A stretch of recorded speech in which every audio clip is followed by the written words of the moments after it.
Hello, hello, people! Buongiorno! Como é que vocês estão? Nós chegamos, então, à nossa última aula sobre os temperamentos. Chegamos ao temperamento mais tranquilo, que muito provavelmente nem ficou ansioso, né, para poder se conhecer e entender o seu perfil comportamental. Nós chegamos ao fleumático. Então, nós começamos lá pelos sanguíneos, certo? Passamos pelos coléricos, tivemos na nossa última aula os melancólicos e agora vamos falar sobre os fleumáticos. Lembrando que essa série, né, de aulas é uma série de aulas que eu deixei para vocês, mais para que vocês tenham, de fato, uma noção melhor do perfil comportamental. Eu gosto sempre de trabalhar este aprofundar do autoconhecimento nas minhas sessões individuais. Para além desse, né, dos testes dos temperamentos, eu gosto de fazer também um teste DISC. Eu sou analista comportamental pela Inner Metrics, então eu faço esse teste, nesse assessment, com a maioria das minhas pupilas, não são todas, mas a maioria delas acaba fazendo para ter este aprofundar e entender um pouco mais sobre essa questão do autoconhecimento, né? Confesso para vocês que eu não tenho pupilas fleumáticas, né? Engraçado, não sei se por uma questão de que elas são mais tranquilas mesmo, elas não veem a necessidade, ou, né, nunca encontrei uma pupila fleumática por aqui. Mas eu nunca tive uma pupila fleumática. Eu conheço poucas mulheres fleumáticas. Recentemente eu até encontrei com uma amiga de uma amiga que é fleumática e ela me falou que a família dela toda é fleumática. Tem muitas mulheres fleumáticas. Eu falei, olha, então pelo menos agora eu consigo perceber que existem de fato muitas mulheres fleumáticas. Mas os fleumáticos, eles têm um lugar no meu coração. Para quem não sabe, o meu marido é fleumático. E eu, como colérica, né, eu tenho uma. Gente, tá desfocando um pouco aqui, peraí. Pronto. Eu tenho. Meu marido é fleumático e, como colérica, eu tenho uma certa necessidade, vamos dizer assim, sabe? Dessa habilidade do fleumático de controlar o fogo. Então, a água controla o fogo, né? Então, eles são como fala? Extremo opostos, né, dentro do espectro do círculo dos temperamentos, mas são muito complementares, né, apesar de serem opostos, são muito complementares. E aí eu vou hoje trazer para vocês aqui sobre os três tipos, né, de fleumáticos e as características principais desse temperamento, que é frio e úmido, assim como a água, né? Então ele é caracterizado pela água. Deixa eu até colocar aqui para vocês a minha tela para que vocês possam ver. Então, nós temos aqui, né, eu espero que vocês estejam vendo a minha tela. Nós temos aqui as características principais, né, do fleumático. Ele é calmo, ele é tranquilo, ele é cumpridor, ele é eficiente, conservador, prático, líder, diplomata e bem-humorado. É muito interessante ver, assim, uma das principais pontos, assim, para você identificar um fleumático. Eu falo isso porque, assim, vocês vão perceber quando eu estiver explicando vapor, água e gelo, que não é um temperamento, às vezes, muito simples de ser identificado, porque as pessoas acham que é só porque ele é passivo, às vezes a pessoa é mais tranquila, a pessoa é mais na dela, que por isso ele é fleumático. Não necessariamente, né? Nós temos outros tipos de temperamento que, por questões diversas, são tanto fenotípicas, né, quanto até mesmo por terem sido moldados por crenças ou pela vida, eles acabam sendo de fato mais tranquilões, meio preguiçosos, que essa é uma característica estigmatizada, né, do fleumático. Mas uma característica principal, assim, que eu percebo do fleumático e que que me ajudou a identificar principalmente o meu marido, é que o fleumático ele tem uma certa estabilidade no sentir. Então, se a gente tá falando, por exemplo, de um sanguíneo, ele é como se fosse um gráfico da vida, né? Ele levanta e abaixa com muita facilidade, ele oscila muito nos sentimentos, ele oscila muito na energia. O fleumático, ele é estável, só que isso não significa que ele é estável só embaixo, né? No sentido de não ter ali uma energia alta. Pelo contrário, tá? O fleumático, ele pode ter uma energia alta e estável alta. Eu falo pelo meu marido, por exemplo. Vou dar esse exemplo, porque eu acho que é muito palpável. Tanto que meu marido faz os testes de personalidade e sempre dá que ele é colérico. Mas, gente, ele não é colérico, né? Ele não é colérico por uma série de razões. Primeiro, porque ele não é quente, ele não tem um temperamento quente. Ele não é uma pessoa que se envolve, ele não é uma pessoa extrovertida, de conversa fácil, de fazer amizade com facilidade. Ele não é uma pessoa que tem uma energia de alta execução, assim, no sentido de, tipo, sabe, sobe assim, da mesma forma que sobe e cai, porque o colérico ele tem isso. Ele tem uma energia muito estável. E parece que ele tem, né, essa característica de ser colérico porque ele é muito cumpridor e ele é muito eficiente, mas na verdade é porque ele é um fleumático gelo. Ele tem um aporte seco. Então isso faz com que ele pareça um colérico, mas ele não é um colérico. tá? Ele é de fato, deixa eu ter, eu esqueci de pinar aqui a minha tela, peraí. Então, é importante a gente saber isso, porque a gente precisa entender essas nuances, né, desses temperamentos, para que a gente seja capaz, então, de identificá-los, né? Então, esses três tipos de fleumáticos vão te ajudar a identificar. Mas como eu estava dizendo, uma das características interessantes do fleumático é que ele não tem muitas reações, assim. Então, você vai ver que é uma pessoa que ele tem meio uma cara de paisagem, meio poker face, sabe? E é tão interessante porque, por exemplo, nós que temos o temperamento quente, nós temos a característica de sermos muito transparentes na face. Então, se algo nos atrapalha, algo, né, não saiu de acordo, a gente fecha o semblante, a gente já faz umas caretinhas, a gente entrega no rosto com facilidade aquilo que nós estamos sentindo. Assim como é, por exemplo, uma conquista. Uma conquista para um sanguíneo, para um colérico, tem um ar de tipo, meu Deus, nós ganhamos, nós conseguimos, vitória. A gente tem um comemorar, né, muito fácil na nossa vida. O fleumático, não. Então, eu vou dar um exemplo pra vocês, porque isso é interessante de vocês observarem, se vocês têm dúvida se a pessoa, né, do temperamento da pessoa. O fleumático, ele tem uma instabilidade. Então, assim, o sonho da vida do meu marido era ser pai. Gente, o sonho da vida dele era eu engravidar, assim. Ele ficou anos tentando me fazer, né, me fazer mudar de ideia, porque eu queria engravidar, mas eu ficava postergando, né? E foi tão interessante porque no dia que eu contei pra ele, eu esperava uma puta reação, né? Eu esperava um negócio assim, nossa, graças a Deus, que bom e tal, que felicidade. Gente, o meu marido, ele esboçou um sorriso. Ele, nossa, que felicidade. E, tipo, ele voltou a trabalhar como se nada tivesse acontecido. E eu fiquei olhando, eu falei, meu Deus, ele realizou o sonho da vida dele. Não teve, tipo, sabe, vamos estourar um champanhe, vamos gritar, vamos celebrar. Pro fleumático não tem muito isso, assim, né?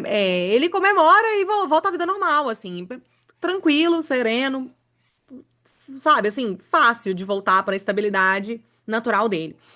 Então, nós vamos falar um pouquinho sobre esse temperamento, que é um temperamento que eu gosto muito, inclusive tem várias características do fleumático que eu tento trazer para minha vida, porque sou colérica, né? Então, assim, é importante trazer essa serenidade do fleumático pra gente. Então, como eu disse, ele é frio e úmido, né? Características da água. E quando a gente pensa na água, uma característica muito importante da água é uma conformidade. O que que significa isso? Ela pega o formato das coisas onde ela está. Então, se eu colocar uma água no copo, ela vai ficar com o formato do copo. Se eu colocar a água no prato, ela vai se esticar e vai ficar do formato do prato. Se eu coloco nessa garrafa, ela vai tomar o formato dessa garrafa. Então, existe uma certa adaptabilidade desse elemento da água, né? Que é muito importante. Então, a gente coloca, né? Ele é frio e úmido e ele move-se pouco por impulso, que é muito característico dos temperamentos quentes. Então, o sanguíneo e o colérico, ele tem essa impulsividade, ele move-se por impulso, né? Ele começa como se tivesse, assim, né? De 0 a 100 muito rápido. O fleumático, não, ele não vai de 0 a 100 muito rápido, ele demora um pouco para pegar no tranco, mas ele se move por coerência e por rotina. Eu falo isso, gente, porque assim, tem uma característica, igual eu falei, né, no início da aula, uma certa estigma do fleumático de ser um temperamento preguiçoso, de ser um temperamento que não se movimenta. Mas não é isso, tá? Pode ser assim, pode ser, se ele for pouco trabalhado, se ele for um fleumático imaturo. Mas, por exemplo, o meu marido, gente, ele é maratonista. Ele vai fazer a terceira maratona dele ano que vem. Terceira? Quarta? Terceira ou quarta? Por aí. E ele é extremamente disciplinado. Ele é extremamente disciplinado. Ele, por exemplo, hoje ele já treinou musculação de manhã e já foi correr agora, tá correndo agora. Ele tem isso, então assim, ele tem uma rotina e ele segue aquela rotina. Faça chuva, faça sol, esteja frio, esteja calor, se ele tiver dormido, se ele não tiver dormido. Ele vai permanecer. Então parece que ele é colérico, porque ele tem essa característica, né, desse eu quero e eu faço acontecer, mas não é. É porque ele tem uma coerência aquilo na cabeça dele, ele colocou na rotina, então ele segue. É difícil tirar ele desse status quo, porque como ele vê uma coerência, ele colocou aquilo na rotina dele, ele vai seguindo, mesmo que aquilo esteja sendo prejudicial, assim, foi um trabalho, ele teve uma hérnia esse ano, Foi um trabalho pra ele parar de correr, assim, sabe? Ele teve que entender que ele precisava passar um tempo sem correr, porque tirar ele disso é tipo tirar ele do conforto dele. Ele tem um conforto no desconforto nesse sentido, né? Então ele criou aquela rotina, ele vai naquela rotina, aquele embalo, sair dessa rotina é extremamente desconfortável. Então aquela energia estável. Então se tiver que ter um pico pra cima ou pra baixo, pra ele é extremamente difícil, entendeu? Então, a água ela se adapta ao recipiente sem perder a sua natureza, ela continua sendo água. Obviamente, nós temos os três elementos, nós temos aqui três tipos de fleumático, né? Nós temos o fleumático que ele tem mais, que ele é mais quente, ele é menos frio do que úmido, né? Então a umidade prevalece sobre a temperatura. Isso significa um fleumático vapor. Nós temos o fleumático em equilíbrio, que seria o fleumático raiz, né? Então, fleumático água. E nós temos o fleumático que tem um aporte seco, que parece um pouco mais com melancólico e com colérico por causa dessa secura. E ele é o fleumático gelo, né? E por que então que ele parece, né, outros temperamentos? É difícil até identificar muito o fleumático por causa dessa adaptabilidade mesmo da água, né? Ele vai assumindo as suas características de outros temperamentos com muita facilidade, porque ele é muito flexível. Então, a água, ela vai assumindo. Eu falo isso, gente, porque assim, o Matheus sempre teve essa energia mais estável, muito diplomata, aquela pessoa que não entrava em embates, que era sempre mais pacificador. E desde que ele se casou comigo, ele acabou pegando um pouco dessa característica do colérico e tem essa intensidade mais no argumentar do que ele tinha antes. Então ele é capaz de pegar essas nuances que fazem sentido pra ele, né? Eu lembro no trabalho mesmo, assim, várias vezes que eu falava com ele, olha, você precisa se impor mais, não dá pra você ficar aceitando essas coisas, porque eu tenho essa energia mais imbativa. E ele foi se adaptando, assim, com muita facilidade, pegando características do meu temperamento. E isso é lindo de ver, né? Ao mesmo tempo que dá vontade de fazer igual e às vezes a gente não tem essa mesma energia. Então, as três variações do fleumático. Nós temos o fleumático vapor, em que prevalece a umidade sobre a frieza, né? Então, ele é mais sensível e mais volátil. E esse tipo de fleumático se parece muito com o sanguíneo, por isso muitas vezes a gente acaba confundindo. É um fleumático que tem muita dificuldade de se expressar com coesão, muda com o ambiente, então as impressões né, vão embora com facilidade, assim como passam, né, para o sanguíneo. E ele tem até um risco de perder a própria identidade, porque ele assume essas características com facilidade e passa com muita facilidade por ele, assim. Então, é quase como se ele não se conhecesse verdadeiramente, o fleumático vapor, porque ele assume características de outros temperamentos ou daquilo que o ambiente está pedindo dele, né? E ele não tem mesmo uma coerência interior. Ele acaba sendo uma pessoa no trabalho, uma na família, outra com os amigos, outra. Ele vai assumindo formatos diferentes e ele se perde nisso. Então, é um fleumático vapor, ele é mais sensível, mais volátil, ele capta o clima emocional do ambiente. E é muito desfocado, tem dificuldades com rotina, ele perde essa coisa da frieza do temperamento e acaba tomando, né, uma característica maior de outros. é, Deixa eu ver aqui o que a Eliane tá falando, mas é muito interessante a gente pensar sobre esse aspecto, porque ela assim mescla um pouco, mas a forma direta e cirúrgica nas decisões eu já não consigo, eu fico analisando muitas decisões. Sim, Eliane, o fleumático ele tem isso, tá? O fleumático ele demora a tomar decisões, ele não toma decisões com facilidade. Ele é bem, assim, pensa muito para tomar decisão, só que ele não é impulsivo na reação, que é diferente do colérico, né? O colérico ele tem ele é tomado pela emoção e ele reage. O fleumático não, a emoção se assenta nele. Inclusive, a maior parte dos fleumáticos tem uma certa dificuldade de entrar em contato com os sentimentos. Então, a maior diferença entre o fleumático vapor e os outros demais é que ele tem mais essa abstração do sentimento que os outros não têm. Tá? Falar sobre sentimentos com fleumático, principalmente fleumático água e fleumático gelo, é um desafio. Eles têm uma certa dificuldade de entender essa Eita, gente, como é que fala isso? Abstração dos sentimentos, né? Então, essa coisa de ser abstrato, de não ser palpável, de ele não enxergar, para o fleumático, que é muito pragmático, assim, muito orientado, né? É ou não é, porque ele não gosta muito de pensar muito, gastar energia com essa questão do pensamento, é uma dificuldade para ele, tá? Nós temos então o fleumático água, em que é equilibrado, né, a umidade e a frieza, e ele é o clássico, ele é constante, Constante, igual eu falei, é energia constante. Pode ser uma energia alta ou uma energia baixa. Isso vai depender do nível de maturidade e também da coerência daquela decisão para o fleumático. Ele é constante, mediador, muito diplomata, dificilmente assim briga pra valer. Ele tem reações emocionais, ele pode explodir, como qualquer temperamento, não significa que ele é só passivo, mas ele tenta primeiro encontrar ali, né, fugir do conflito, tá? Então enfrenta com motivação certa. Se ele tiver a motivação certa, ele vai enfrentar, tá? Pode reagir firme como preciso. É como se fosse uma onda, né? A água numa onda ali. E a virtude é o zelo ativo, agir antes da paz virar tédio, porque existe uma característica do fleumático de ser meio entediante, assim, de ser uma coisa meio, sabe assim, água parada da dengue? A gente precisa cuidar, né? O fleumático precisa cuidar um pouco disso, de ser, não ser uma água parada, de ser uma água que se movimenta, para não apodrecer, né, não gerar lodo ali, não ficar com aquela água turva, aquela água, né, até sem oxigênio mesmo. Então, essa é uma característica do fleumático, né, de ter uma dificuldade de se levantar, de ter uma dificuldade de começar o movimento, de iniciar o movimento. Isso não significa que eles não comecem e não significam, por exemplo, que eles não possam ser muito ativos. Eu vou dar um outro exemplo. Existe um outro fleumático muito famoso na internet, que é o Ícaro de Carvalho. E muita gente acha que ele não é fleumático, porque ele tem uma. Ele, por exemplo, ele entendeu o porquê de fazer exercício físico e ele moldou o corpo dele. Ele estuda desde muito cedo, assim, de ser uma pessoa que tá ali sempre nos estudos.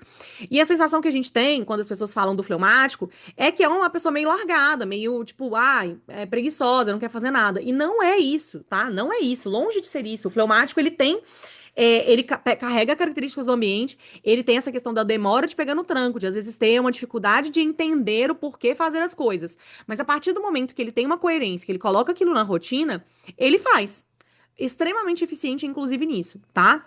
Então é importante que a gente tenha esse cuidado de não estigmatizar o temperamento e achar que ele é o tipo preguiçoso. A pessoa que fica deitada no sofá, ela é fleumática. Não é isso, tá? É só uma dificuldade que tem, uma pessoa que tem uma dificuldade em iniciar, mas que a partir do momento que ele tem uma coerência, que ele consegue colocar aquilo na rotina, que ele entende o motivo de fazer aquilo, ele tem uma energia estável naquilo, ele vai fazer. Inclusive, tirar ele daquilo vai ser difícil, tá? E nós temos, então, o último fleumático, que é o gelo, seria o aporte frio sobre úmido, mas com aporte seco. Então, ele é mais estruturado, ele ganha estrutura, assim como o gelo, né? Ele ganha uma estrutura, ele ganha uma certa secura ali, que é o que acontece com os coléricos e os melancólicos. Ele tem mais rotina, mais previsibilidade, ele não se deixa manipular. Isso aqui é muito interessante, porque o fleumático, o vapor e água, eles tendem a ser mais manipuláveis, no sentido de, tipo, às vezes nem são manipuláveis no sentido da palavra, mas eles se deixam convencer pelos argumentos por preguiça de brigar. Agora, o gelo, não. E aí eu falo isso porque, por exemplo, meu marido é gelo. Ele não se deixa manipular, entendeu? Se ele tem argumentos contrários, ele vai falar. E ele vai, olha, não é bem assim, não, você está errada, entende? Ele tem esse embate que é uma dificuldade para os fleumáticos, por isso que ele aparenta ser mais melancólico e colérico do que de fato fleumático, né? Mas ele não se deixa manipular e ele pode soar frio, isolado, porque ele tem uma certa dificuldade de entrar em contato com os sentimentos, né? Mas ele entrega muito com regularidade. Então ele precisa trabalhar o quê aqui? Virtude, né? A virtude que ele precisa trabalhar, calor humano e generosidade, porque tende até a ser um pouco egoísta, porque ele enxerga aquela rotina dele, ele enxerga aquela previsibilidade, ele enxerga aquilo que ele precisa fazer e ele vai fazendo. Vai fazendo, ele não se importa muito com os outros, porque é difícil para ele enxergar os sentimentos, tá? Vamos agora, então, para as 5 principais características para que a gente possa reconhecer um fleumático. Então, a primeira característica é a poker face, como eu falei lá no início, né? É a cara de paisagem, a cara de que tá tudo bem, nada me abala, as coisas estão aqui, né, bem tranquilas. Eles dizem que estão com raiva ou empolgados, mas o rosto permanece neutro. Eles reagem por dentro, sem essa amplitude facial.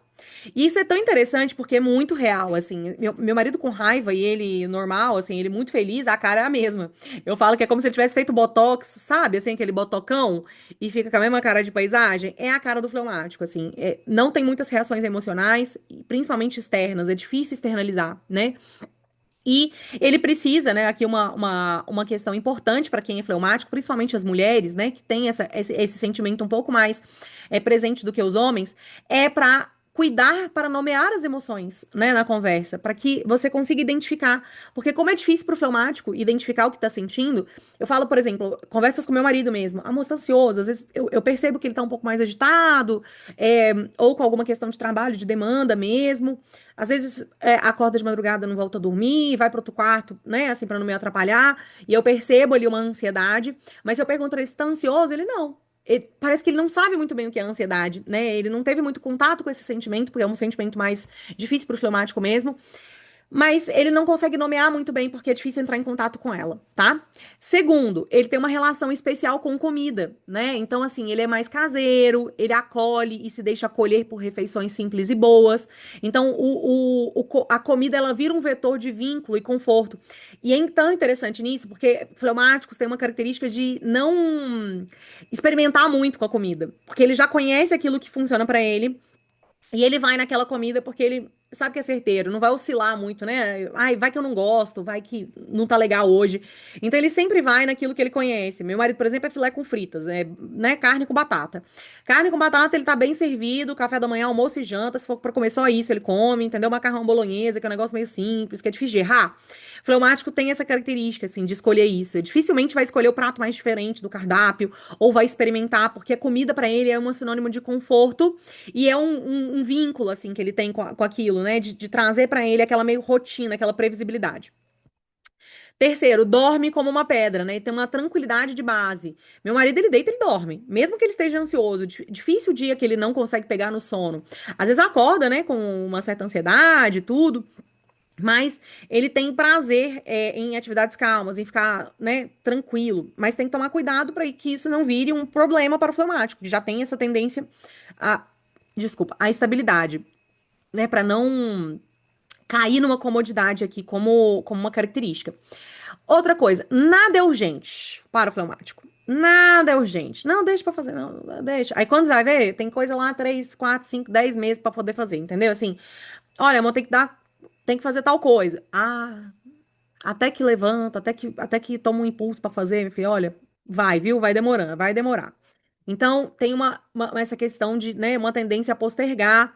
Ele vai precisar criar uma disciplina para poder cumprir essas coisas das tarefas, de entregar, principalmente quando ele trabalha, né? Ou CLT, ou é empreendedor. E ele vai sempre deixar coisas de casa, coisas que, tipo, são pendencinhas, elas sempre vão ficando para depois, tá? E outra coisa, uma característica muito interessante do fleumático é que ele não se abala por pressão.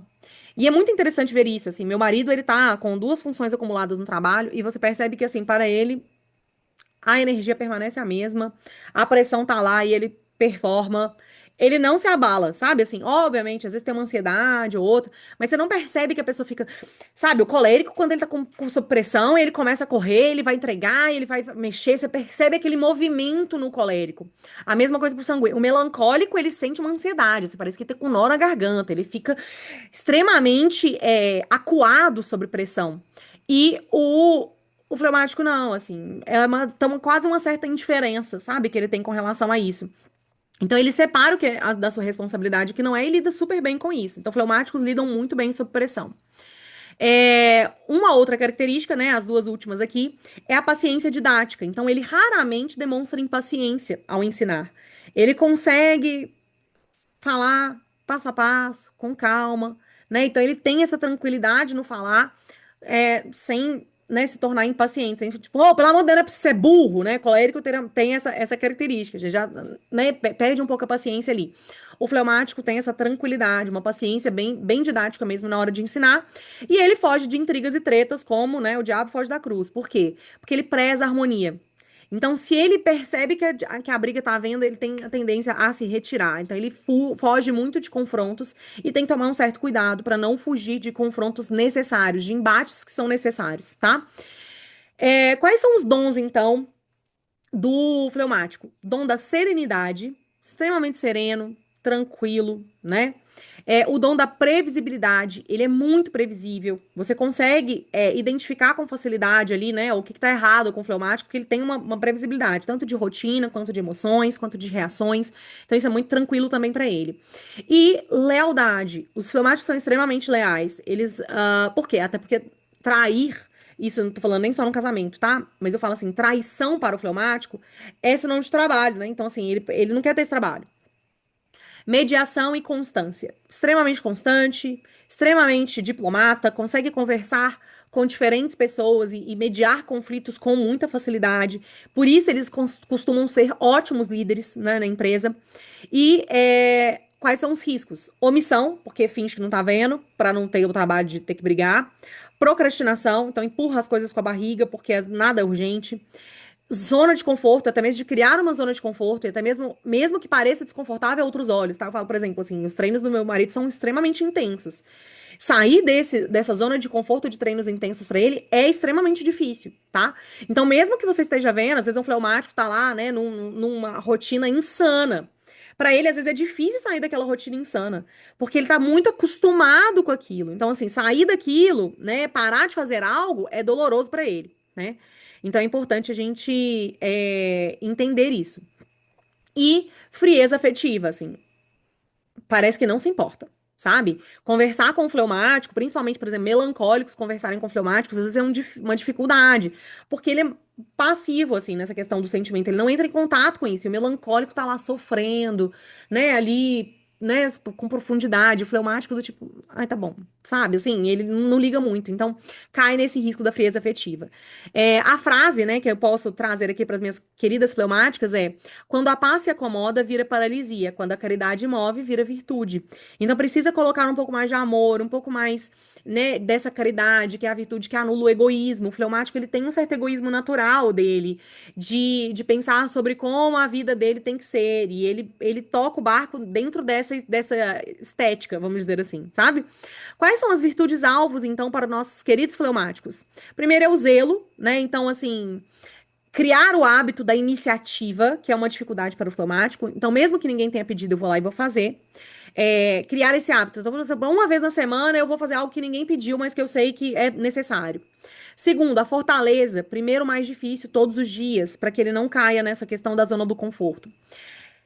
Terceira virtude alvo, magnanimidade. Adotar uma causa para acima da zona do conforto. Se a zona do conforto, por exemplo, minha é fazer exercício, a zona de conforto minha sei lá, trabalhar até tarde, né? Por exemplo, o Ícaro, por exemplo, tem essa questão de trabalhar, de ficar estudando horas e esquecer que existe filhos, esquecer que existe mulher, né? Então, ele entra naquela zona de conforto para ele e ele esquece de adotar uma causa para acima daquela zona de conforto. Então, é importante para o fleumático estar atento a isso. Caridade ativa, transformar intenção em gesto concreto. Então, sei lá, colocar ali uma data que ele sabe vai agradar a mulher, ou vai agradar o filho, ou vai fazer algo para casa, que é fora, né, dessa coisa da afetividade para ele, colocar isso como se fosse uma meta, né? Algo que encaixar isso na rotina é importante, né? E fervor, que é dificuldade também para o fleumático, né? Existe uma certa constância, inclusive na vida espiritual, assim, para não cair nessa coisa da frieza, da tibieza, né? De faz por fazer, de faz a oração porque eu tenho que orar, porque faz parte da minha rotina aqui. Mas de criar esse fervor mesmo, de entrar em contato com o sentimento do amor na oração. Ferramentas, listas 3 que eu já falei aqui em outras coisas, né? Que é 3 tarefas mínimas, 30 minutos de foco e 3 critérios, de tipo, pronto por hoje. Alarme anti-procrastinação, de criar uma janela de 15 minutos para iniciativa, isso também é ótimo para o fleumático. Então, eu sei que eu procrastino, eu sei que eu tenho a tendência de empurrar com a barriga aquela primeira tarefa do dia. Então, eu coloco um alarme e me proponho por 15 minutos iniciar aquilo. Então, dá esse start para o fleumático, que é difícil programar isso na agenda, né? E dizer em voz alta o que sente é também uma ótima tarefa para os fleumáticos, certo? É, Vamos lá. Vapor dispersa, água sustenta e gelo estrutura. A graça chama o fleumático para ser um rio vivo, constante, fecundo e em movimento, ou seja, não é para ser água parada, né? E sem perder a paz. Então, esse é o chamado do fleumático, né? Para além de estar, tipo, muito redondinho, lá, contrito naquela coisa dele, de ser alguém que de fato tenha um movimento fixo e constante. Isso é muito importante, tá? O fleumático, ele é o guardião da serenidade. Então, a sua santidade vai nascer quando a paz se tornar amor em ação, e não frieza, e não apatia, e não indiferença, né? Não correr não é correr mais, é decidir melhor e mover-se por caridade. Eu acho que essa aqui é uma frase que eu acho que é muito importante para a gente colocar para os fleumáticos, que tem essa tendência a entender que a paz é a não ação, é o não contato com esse sentimento, é o não contato com a caridade, é o não contato com aquilo que é do outro. Mas não é isso, né? É de fato abrir-se a essa caridade que olha o outro, mesmo que de forma abstrata, mesmo que tenha que ser contado, né? Ter contato com isso de forma abstrata. Perfeito? Até aqui, tudo certo, gente? Tudo bem? É, eu vou falar pra vocês que assim, a gente não vai ter aula na segunda-feira. Eu vou precisar de umas férias, porque eu preciso organizar umas coisas. Eu vou viajar, em novembro e por isso eu não vou conseguir fazer as aulas de onde estarei. Depois eu vou contar mais pra vocês sobre isso. Vai virar um conteúdo muito legal no meu Instagram. Mas, então, nas primeiras semanas de novembro eu não estarei aqui. O que que eu quero fazer? Eu quero planejar uma aula, e aí eu vou ver se eu vou dar essa aula, né, sem ser nessa segunda aqui, na outra, né? Seria na. Deixa eu achar aqui meu calendário para eu poder falar para vocês exatamente a data. Seria no dia 27 de outubro, tá? Eu quero dar uma aula para vocês, para a gente começar a pensar no ano de 2026. Como planejar este ano? O que que vocês devem olhar? Tá? Aí eu vou depois colocar uma enquete lá, se vocês preferem colocar no dia 27 de outubro ou se vocês preferem colocar na última semana de novembro, que também pode ser uma ideia para ficar mais próximo ali, né, de quando a gente faz essa revisão. É, mas essa vai ser a nossa última aula. A gente vai voltar com a alma da casa em janeiro do ano que vem. E eu vou mudar um pouco a estrutura dessas aulas. Vou até mandar depois um forms lá no Google para que vocês possam acessar, né, e me dar o feedback de vocês sobre as aulas, quais são os temas que vocês gostariam que eu tratasse aqui. E no ano que vem eu começo com o livro Deuses Feridos. Eu não vou fazer o livro capítulo a capítulo, tá? Não vai ser um clube do livro, mas eu vou trazer os ensinamentos mais importantes desse livro, junto com outras questões que eu tenho estudado, né, muito nesse ano, inclusive com algumas coisas do livro do Garrigou Lagrange, que foi inspiração para este livro, né, do Deuses Feridos. Mas eu quero muito trazer isso para vocês, para que vocês possam, então, ter mais esse contato no ano que vem, nessa formação mais firme, né? Que eu quero trazer para vocês no ano que vem, tá bom? Então, essa é a nossa última aula desse ano de conteúdo, né? A próxima aula que nós teremos vai ser sobre a organização e nós vamos tirar umas férias aí até dezembro e janeiro a gente volta com tudo, voltamos com as aulas da alma da casa e nós faremos um pouquinho diferente, então eu vou ouvir vocês para poder entender o que que vocês querem, tá bom? Agradeço muito a presença de vocês e espero vocês na próxima aula. Um beijo e até mais. Tchau, tchau.